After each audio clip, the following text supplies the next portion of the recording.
عالم میں ہے نرالا، اعلیٰ ہے اس کا مقام، مرکز تحفظ اسلام۔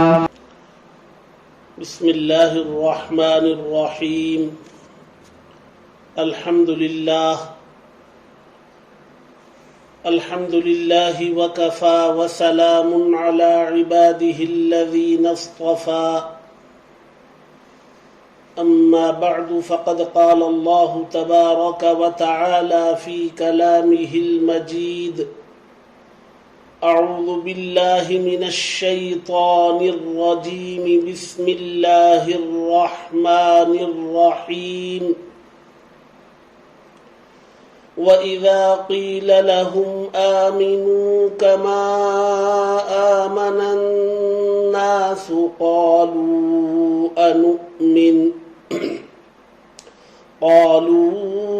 أَنُؤْمِنُ كَمَا آمَنَ السُّفَهَاءُ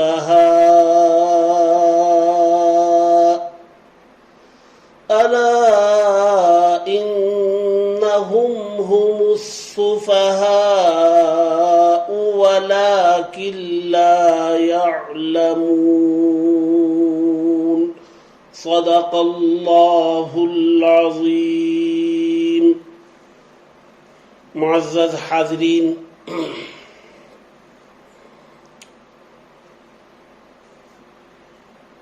اس وقت آپ حضرات کے سامنے روئے زمین پر آئے ہوئے انسانوں کے تمام طبقات میں سے سب سے مقدس، سب سے برگزیدہ، سب سے بابرکت اور سب سے زیادہ اللہ اور اس کے رسول صلی اللہ علیہ وسلم کو محبوب طبقے کا تذکرہ کیا جا رہا ہے۔ اب وہ طبقہ ہے صحابہ اکرام رضوان اللہ تعالی علیہم اجمعین کا۔ ہمارے اپنے کچھ نوجوان فضلاء نے،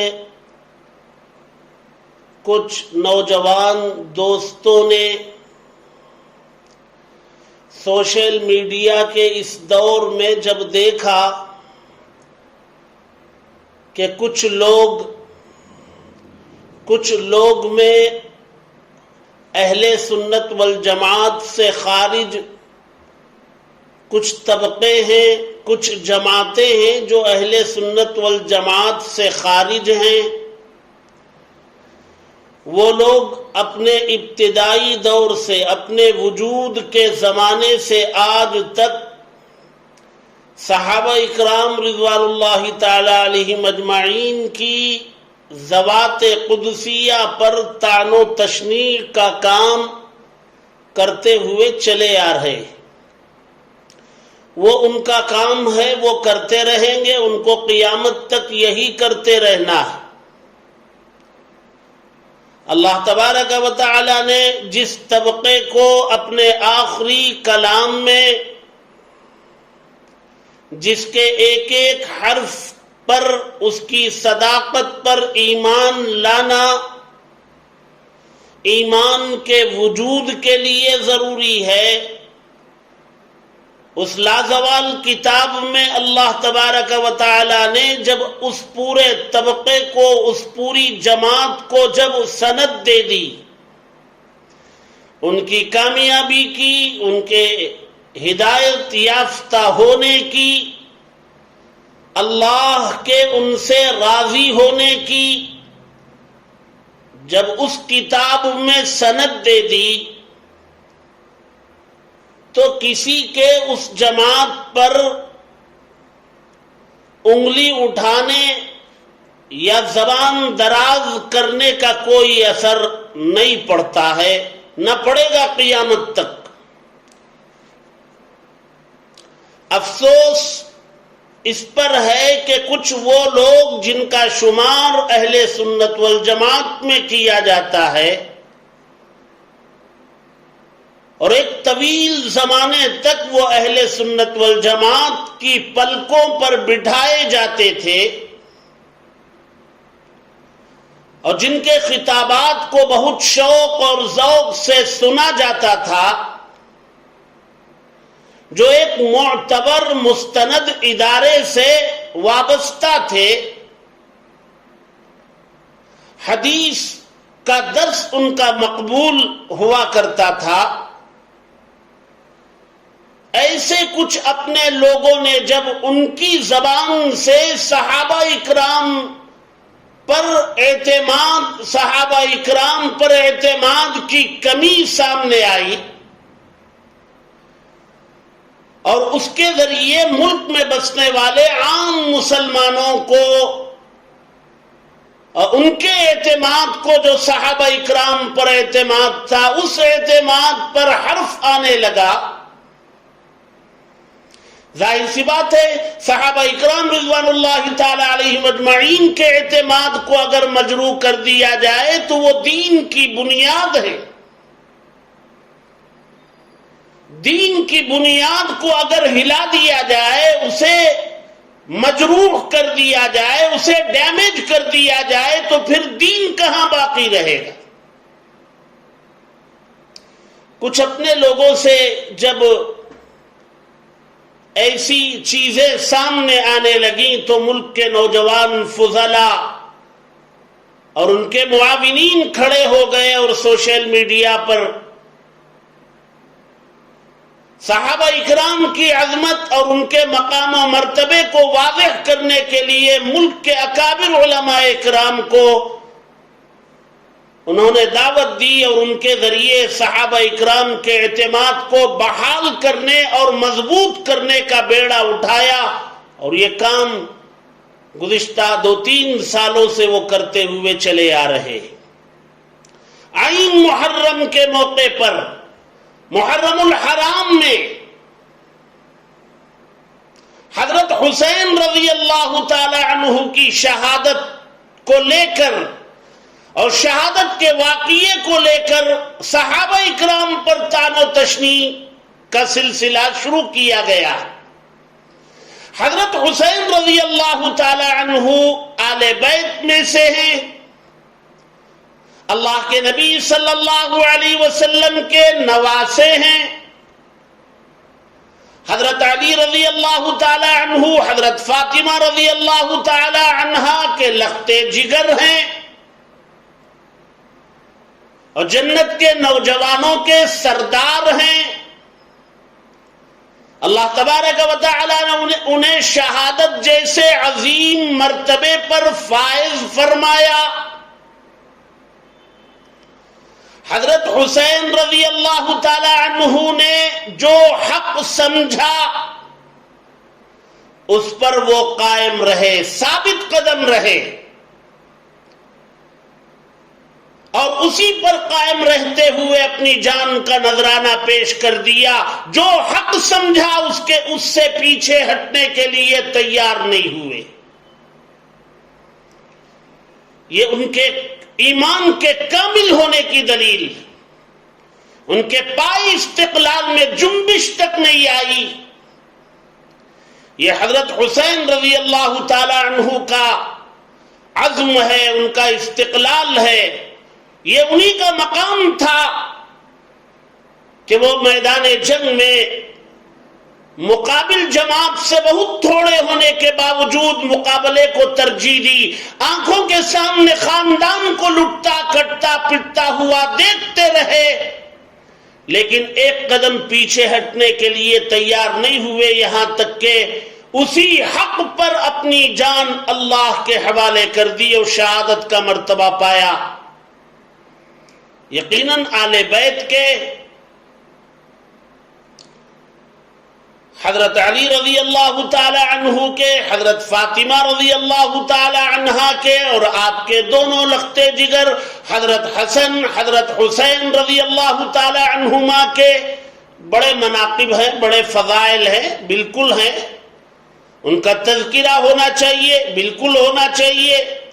لیکن اس تذکرے کی آڑ میں صحابہ اکرام کی جماعت پر طعن و تشنیع، ان پر تبرہ بازی پوری جماعت پر ہو یا ان میں سے بعض انفراداً کسی ایک پر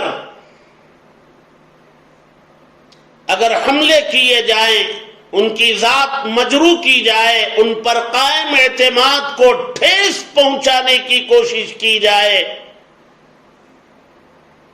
تو علماء حق کی ذمہ داری بنتی ہے کہ وہ میدان میں آئیں اور احقاق حق کا فریضہ انجام دیں۔ اسی سلسلے کی کڑی میں آج مجھے حضرات صحابہ اکرام رضوان اللہ تعالی علیہم اجمعین کے مقام و مرتبے پر کچھ لب کشائی کرنی۔ میں مبارکباد پیش کرتا ہوں ان تمام نوجوان فضلاء کرام کو اور ان کے معاونین کو، بڑا مبارک سلسلہ انہوں نے جاری فرمایا، اور اس سلسلے میں حضرات اکابر علماء کرام نے خطابات اپنے اپنے پیش کیے ہیں اور بہت قیمتی مواد انہوں نے فراہم کیا۔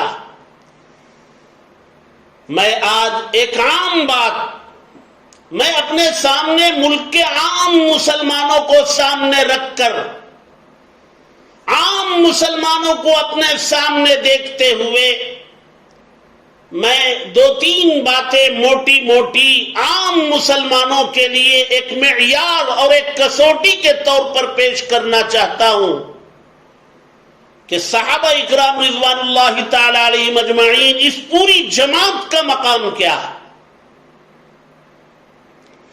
دیکھیے، مذہب اسلام کی بنیاد قرآن اور حدیث ہے، آگے چل کر اجماع امت اور قیاس بھی ہے، لیکن اصل ماخذ قرآن و حدیث ہے۔ اس میں بھی اگر آپ دیکھیں گے تو اصل الاصول وہ قرآن مجید ہے، اللہ کا کلام ہے۔ مذہب اسلام کی بنیاد اللہ کا کلام، پھر اس کلام کی تشریح اللہ کے نبی صلی اللہ علیہ وسلم کی زبان مبارک سے جو ہوئی وہ احادیث مبارکہ کہلائی۔ یہ مذہب اسلام کی جو بنیاد ہے، جو کلام ہے، اللہ کا کلام قرآن مجید ہم تک جو پہنچا وہ اصلاً 3 واسطوں سے پہنچا۔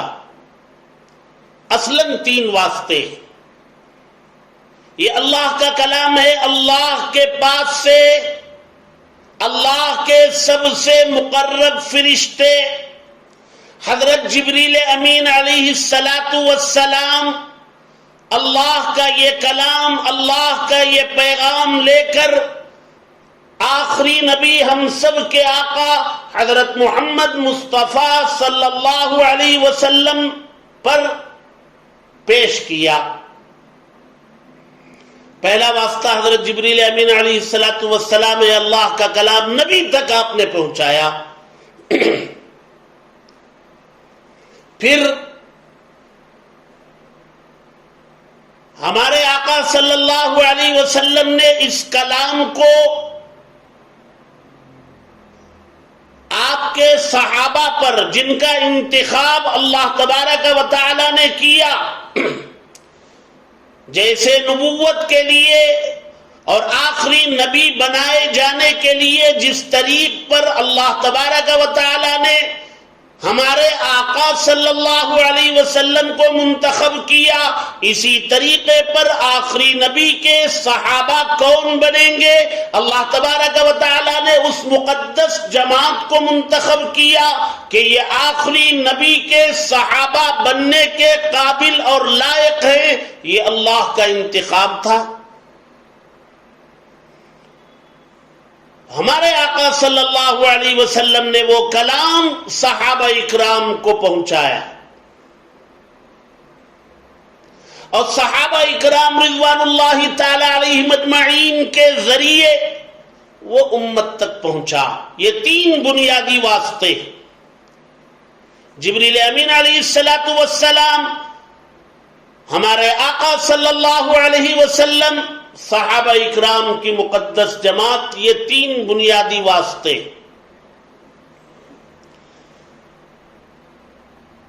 اگر کسی کو مذہب اسلام پر انگلی اٹھانی ہے اور کسی کو قرآن و حدیث میں بیان کردہ احکامات پر انگلی اٹھانی ہے، تو ظاہر سی بات ہے یہ تین بنیادیں ہیں، ان تین بنیادوں میں سے کسی ایک کو کمزور کرو تو مذہب پر سے اعتماد کمزور ہوگا۔ پہلا واسطہ کون تھے؟ جبریل امین علیہ السلام۔ اللہ تبارک و تعالی نے اللہ سے پہلے دو واسطے، حضرت جبریل امین علیہ السلام کا واسطہ اور آقا صلی اللہ علیہ وسلم کا واسطہ، یہ دونوں واسطے اللہ سے مربوط تھے۔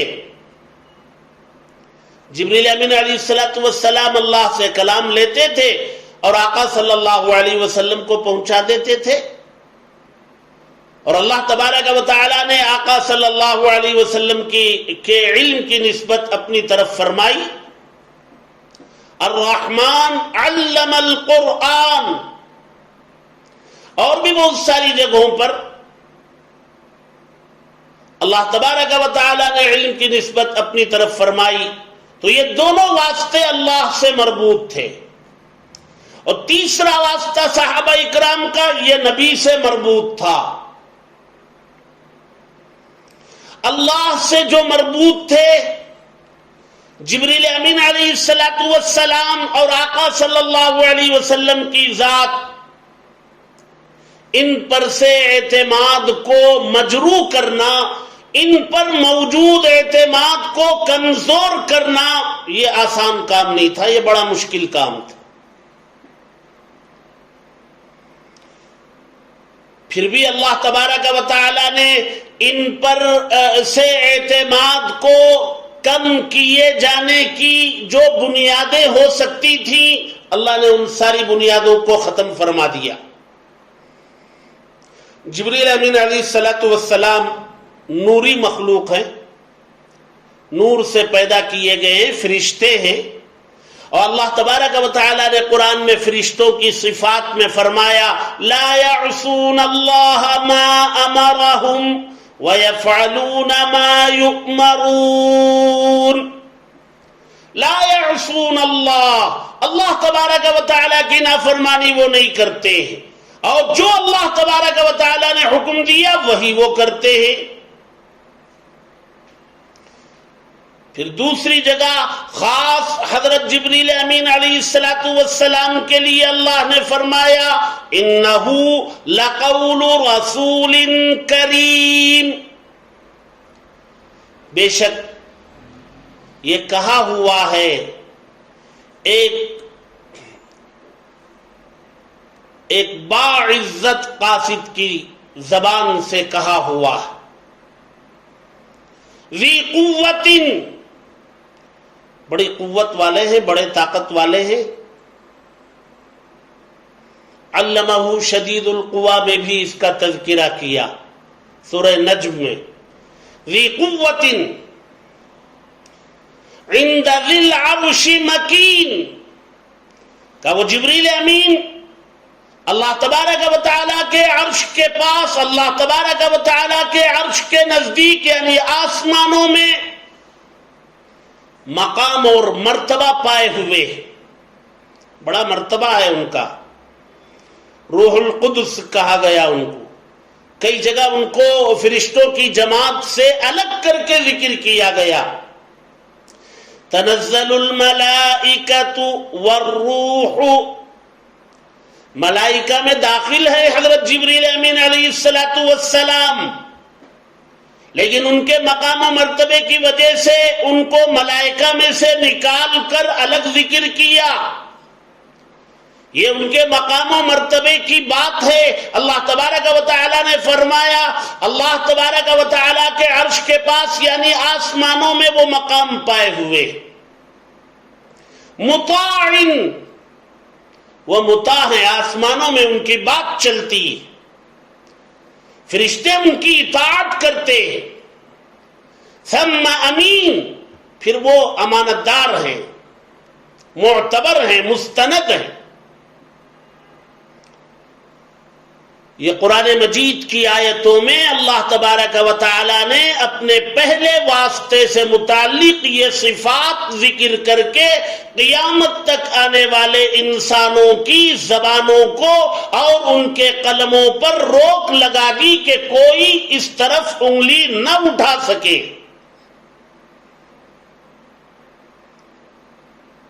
اور دوسرا واسطہ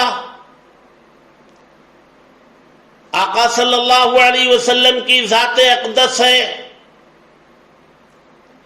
اس کے بارے میں فرمایا وَالنَّجْمِ إِذَا هَوَى، قسم ہے کہ تارے کی جب وہ گرے، مَا ضَلَّ صَاحِبُكُمْ وَمَا غَوَى، تمہارے رفیق نہ بہکے نہ وہ بے راہ ہوئے، وَمَا يَنطِقُ عَنِ الْهَوَى، وہ اپنے نفس کی خواہش سے نہیں بولتے ہیں، ان ہوا الا وحی یوحا، وہ بولتے ہیں جو ان کے پاس وحی کی جاتی ہے، جو وحی کی جاتی ہے وہی وہ بولتے ہیں۔ آقا صلی اللہ علیہ وسلم کی ذات پر اٹھا انگلی یا زبان کھولنے کا جو راستہ تھا وہ اس کے ذریعے ختم کر دیا گیا۔ اور بھی بہت ساری قرآن مجید کی آیتیں ہیں، خود احادیث مبارکہ بھی، جن کے ذریعے ان دو واسطوں کو مجروح کرنا، ان پر سے اعتماد کو کم کرنا یہ بڑا مشکل کام تھا، لیکن اللہ تبارک و تعالی نے اگر کوئی ہمت کرے تو اللہ تبارک و تعالی نے اس کی بنیادوں کو ختم کر دیا، جڑوں کو کاٹ دیا۔ اب رہ گیا تیسرا واسطہ، صحابہ اکرام کا واسطہ۔ چونکہ یہ براہ راست اللہ سے مربوط نہیں تھے، یہ نبی سے مربوط تھے، اور یہاں لوگوں کو موقع ملنا آسان تھا۔ بنسبت ان دونوں واسطوں کے یہاں انگلی اٹھانا، یہاں زبان کھولنا، یہاں صحابہ اکرام پر سے اعتماد کو کم کرنا بنسبت ان دونوں واسطوں کے یہاں آسان تھا۔ کچھ بدبخت ایسے ہوتے ہیں، ہوں گے قیامت تک، کچھ بدبخت اور ناعاقبت اندیش اور اپنی آخرت کا خراب کرنے والے کچھ لوگ قیامت تک ایسے لوگ رہیں گے جو اس طبقے پر طعن و تشنیع کرتے رہیں گے۔ تو اللہ تبارک و تعالی نے اپنے کلام میں وہ راستہ بھی بند کر دیا کہ ان پر بھی کوئی طعن و تشنیع کرنے کی ہمت نہ کرے۔ اللہ تبارک و تعالی نے فرمایا وَإِذَا قِيلَ لَهُمْ آمِنُوا كَمَا آمَنَ النَّاسِ، جب ان سے کہا جاتا ہے کہ بھائی ایمان لاؤ جیسے لوگوں نے ایمان لایا، اور مفسرین اکرام کا یہاں اجماع ہے کہ الناس سے مراد صحابہ اکرام کی مقدس جماعت ہے۔ اللہ تبارک و تعالی نے صحابہ اکرام کے ایمان کو معیار اور کسوٹی بنایا۔ قیامت تک آنے والا کوئی انسان، کوئی مومن اگر ایمان لے آتا ہے، اس کا ایمان جب تک صحابہ اکرام کے معیار پر، اس کسوٹی پر پرکھا نہیں جائے گا، اس وقت تک اس کا ایمان معتبر نہیں ہو۔ جب کفار نے کہا انؤمن کما آمن السفہاء، انہوں نے کہا ہم ایمان لائے جیسے یہ بے وقوف ایمان لائے، صحابہ اکرام کو انہوں نے بے وقوف کہا، ان کی شان میں گستاخی کی، گستاخانہ لفظ کا استعمال کیا اس زمانے کے غیروں نے۔ تو قرآن کے نزول کا موقع تھا، اللہ تبارک و تعالیٰ کو برداشت نہیں ہوا کہ جن نفوس قدسیہ کا انتخاب میں نے اپنے آخری نبی اور اپنے لاڈلے نبی اور اپنے چہیتے نبی کے صحابیت کے لیے اور ان کے ساتھیوں کے طور پر جس جماعت کا میں نے انتخاب کیا، اس جماعت کی شان میں گستاخانہ لفظ صفحاء کا اللہ سے برداشت نہیں ہوا۔ اللہ تبارک و تعالی نے جواب دیا، چونکہ قرآن کے نزول کا زمانہ تھا، اللہ تبارک و تعالی نے جواب دے کر کے بتلا دیا، الا خبردار سنو، انہم ہم الصفحاء، بولنے والے بے وقوف، بے وقوف یہ نہیں، یہ صفائی کون دے رہے؟ خالق کائنات، رب العالمین، پورے انسانیت کے پیدا کرنے والے خدا یہ صفائی دے رہے۔ جو لوگ جو اہل سنت والجماعت سے خارج ہیں، جن کا کام ہی ہے صحابہ پر تبرہ کرنا، طعن و تشنیع کرنا، ان کو چھوڑیے، ان سے اس وقت ہماری کوئی بحث نہیں ہے۔ ہماری بحث ان لوگوں سے ہے جو شمار تو اہل سنت والجماعت میں کیے جاتے ہیں اور وہ سروں پر بٹھائے جاتے ہیں، اور وہ صحابہ اکرام پر سے اعتماد ختم کرنے کا یہ منافقانہ کام کر رہے ہیں۔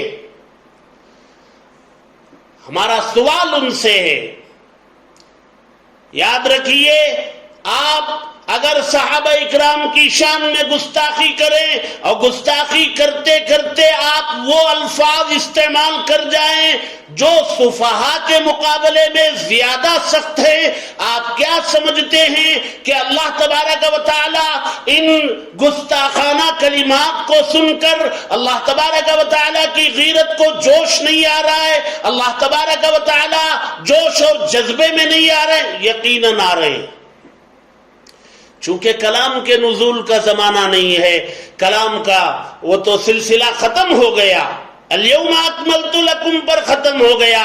اللہ کے نبی کی ذات جب دنیا سے پردہ فرمائی، آسمان سے سلسلہ وحی کا منقطع ہو گیا۔ کلام کا نزول اگر باقی ہوتا، آج بھی صحابہ اکرام کی مقدس جماعت پر طعن و تشنیع کرنے والے ادھر زبان کھولتے، ادھر جواب دینے والا مجھ جیسا حقیر فقیر نہیں ہوتا۔ اللہ تبارک و تعالی ان کی طرف سے جواب دینے کے لیے وحی نازل کرتے۔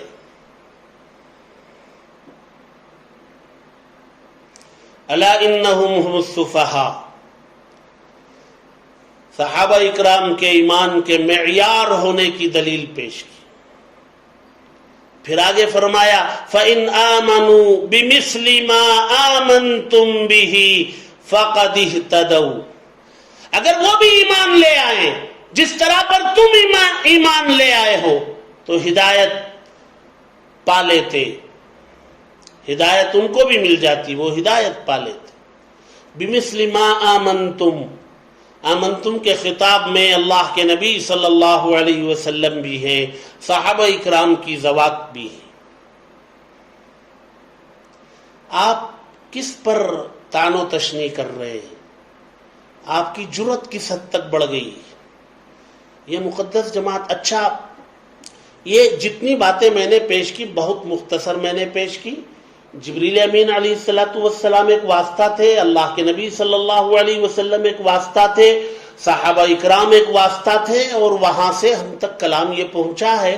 اور ان تینوں واسطوں کے اعتماد کو مضبوط رکھنے کے لیے اللہ تبارک و تعالی نے تینوں سے متعلق قرآن مجید کے اندر، قرآن مجید میں مہر لگا دی، مہر ثبت کر دی، کسی کو گنجائش نہیں انگلی اٹھانے کی۔ اچھا یہ جو کچھ میں نے پیش کیا قرآن مجید سے پیش کیا، میں احادیث میں گیا نہیں۔ اب میں ایک بات اور کہہ کے اپنی بات ختم کر لوں گا۔ آپ قرآن مجید اٹھائیے، سورہ فاتحہ قرآن مجید کا خلاصہ چھوڑیے، آپ سورہ بقرہ میں آئیں گے، سورہ بقرہ میں الف لام میم حروف مقطعات میں ہے، اور واللہ اعلم بمرادہ، اور اس کے بعد دوسری آیت کیا ہے؟ ذالک الکتاب لا ریب فیہ، یہ وہ کتاب ہے جس کے اندر شک و شبے کی گنجائش نہیں. یہ پہلا عقیدہ بنایا گیا. قرآن کے پڑھنے والوں سے اللہ تبارک و تعالیٰ فرماتے ہیں پہلے یہ عقیدہ بناؤ کہ یہ وہ کتاب ہے جس کے اندر شک و شبے کی گنجائش نہیں. یہ عقیدہ بنا تب قرآن پڑھنا شروع کرو. اسی عقیدے کے بنانے کے بعد یہ قرآن مجید کی آیتیں ہیں جس میں ان تینوں دروازوں پر انگلی اٹھانے کا راستہ اللہ تبارک و تعالی نے بند کر دیا. اور صحابہ اکرام رضوان اللہ تعالی علیہم اجمعین کی زبان سے قدسیہ پر انگلی اٹھانا وہ دین کی بنیادوں کو کمزور کرنا اور دین کو کھوکھلا کرنے کی کوشش کرنے کے مترادف اور برابر ہے. اور یہ اسلام دشمنوں کا کام ہے. وہ اسی کام کے لیے پیدا کیے گئے ہیں, لہذا ان کو یہ کام کرتے رہنا چاہیے.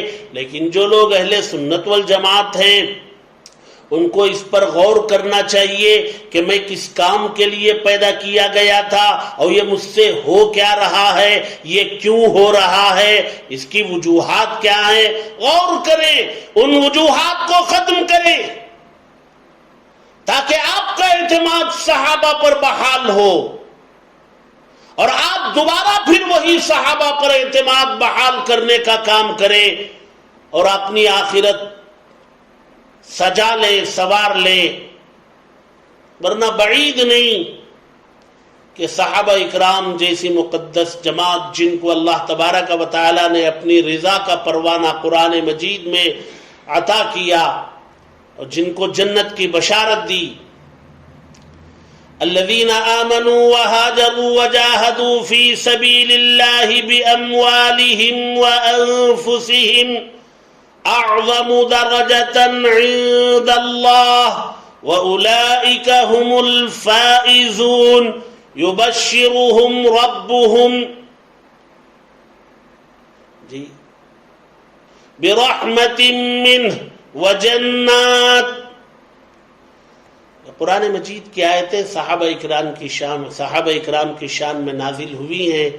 لہذا امت مسلمہ کا بالخصوص ہمارے اپنے اس ملک کے اندر سوشل میڈیا کے ذریعے جو صحابہ اکرام کی جماعت پر سے اعتماد کو کم کرنے کی جو سازشیں چل رہی ہیں, جو کوششیں ہو رہی ہیں, ان پر کان نہ دھریں. صحابہ اکرام ہمارے مذہب کی بنیاد ہیں, انہی کے ذریعے دین ہم تک پہنچائے. کسی صحابی کے بارے میں کوئی گستاخی, کوئی گستاخانہ کلمہ برداشت نہیں کیا جائے گا.